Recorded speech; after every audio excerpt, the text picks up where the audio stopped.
ఈరోజు వాక్యము ఆదికాండము 47వ అధ్యాయము 1 నుండి 6 వచనాలు.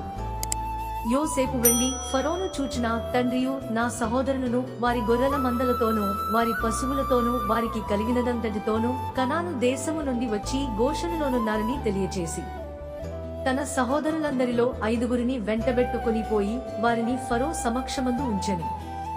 ఫరో అతని సహోదరులను చూచి నీ వృత్తి ఏమిటని అడిగినప్పుడు వారు నీ దాసులమైన మేమును మా పూర్వీకులను గొర్రెల కాపరులమని ఫరోతో చెప్పిరి.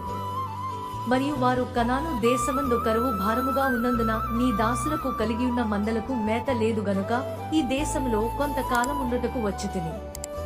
కాబట్టి గోషెను దేశములో నీ దాసులు నివసింప సెలవిమ్మని ఫరోతో అనగా, ఫరో యోసేపును చూచి నీ తండ్రియు నీ సహోదరులను నీ యొద్దకు వచ్చియున్నారు. ఐగుప్తు దేశము నీ ఎదుట ఉన్నది. ఈ దేశములోని మంచి ప్రదేశమందు నీ తండ్రిని నీ సహోదరులను నివసింపచేయుము. గోషెను దేశములో వారు నివసింపవచ్చును. వారిలో ఎవరైనా ప్రజ్ఞగలవారని నీకు తోచిన ఎడల నా మందల మీద వారిని అధిపతులుగా నియమించుమని చెప్పెను. దేవుడు ఈ చిన్ని లేఖన భాగాన్ని దీవించి ఆశీర్వదించునుగాక. ఆమెన్.